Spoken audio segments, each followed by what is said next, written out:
Menanggapi kasus hukum Rizik Syihab, Majelis Ulama Indonesia menyerahkan sepenuhnya persoalan hukum tersebut ke kepolisian.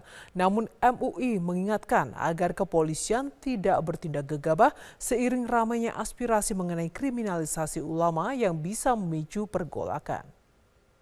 MUI tidak punya kewenangan apapun ya yang terkait dengan ranah hukum. Catatannya buat MUI sebenarnya sederhana. Banyak aspirasi yang berkembang di bawah itu dikait-kaitkan dengan soal kriminalisasi ulama. Katanya itu ada kaitannya dengan kriminalisasi ulama. Jangan sampai hal itu terjadi. Dan itu MUI perlu mengingatkan kepada pihak keamanan, terutama kepada Polri, jangan sampai ada kriminalisasi ulama karena itu sangat-sangat berbahaya dan itu bisa bergolak di bawah.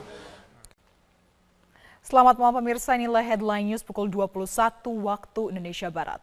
Berkas red notice Rizik Syihab terkait kasus dugaan percakapan berkonten pornografi dikembalikan Biro Interpol karena ada beberapa pasal yang tidak terpenuhi. Saat ini polisi masih merumuskan sejumlah alternatif lain agar pemimpin Front Pembela Islam tersebut bisa segera dipulangkan ke tanah air.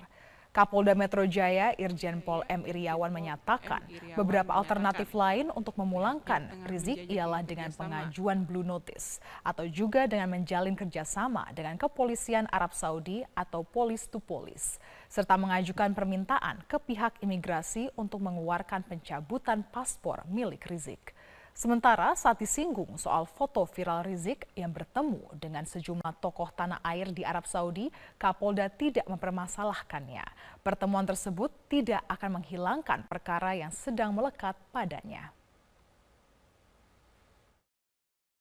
Setelah kita paparkan ternyata memang ada ketentuan red notice itu ada beberapa klausul yang mengatakan bahwa pasal-pasal tertentu atau tindak pidana tertentu yang harus bisa diajukan.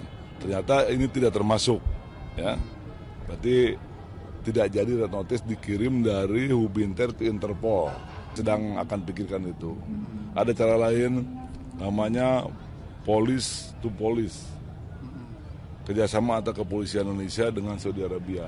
Nah itu ada, kemarin Pak Kapolri dengan Kepala Polisian Saudi Arabia kan sudah menandatangani MOU di Bogor. Ya itu salah satu alternatif berikutnya, imigrasi bisa mengeluarkan namanya pencabutan paspor.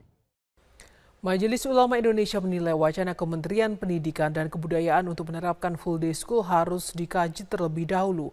MUI menilai kebijakan ini akan berpengaruh bagi banyak pihak jika diterapkan.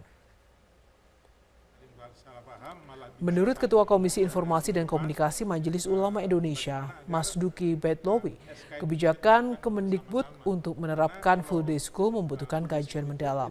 MUI menilai pengkajian perlu dilakukan untuk menentukan hal-hal teknis ketika pelaksanaan, mengingat kondisi setiap daerah dan sekolah tidak sama, terutama terkait penyelenggaraan madrasah. Sebelumnya Kemendikbud mewacanakan sekolah selama 8 jam sehari dan 5 hari dalam seminggu. Kebijakan ini bertujuan untuk meningkatkan kualitas pendidikan dan menjalankan kebijakan pemerintah untuk menyetarakan jam kerja guru dengan pegawai negeri sipil lainnya.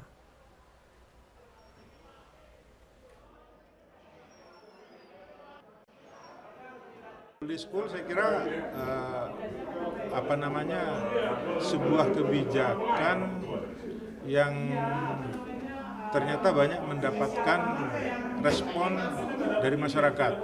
Ada respon yang positif, juga ada respon yang negatif. Nah, ke depan saya kira ini perlu juga coba dikaji lebih jauh karena full day school ini tidak hanya terkait dengan lembaga pendidikan yang ada di bawah lingkungan Kementerian Pendidikan dan Kebudayaan, tetapi juga banyak juga terkait dengan Kementerian Agama, terutama yang terkait dengan madrasah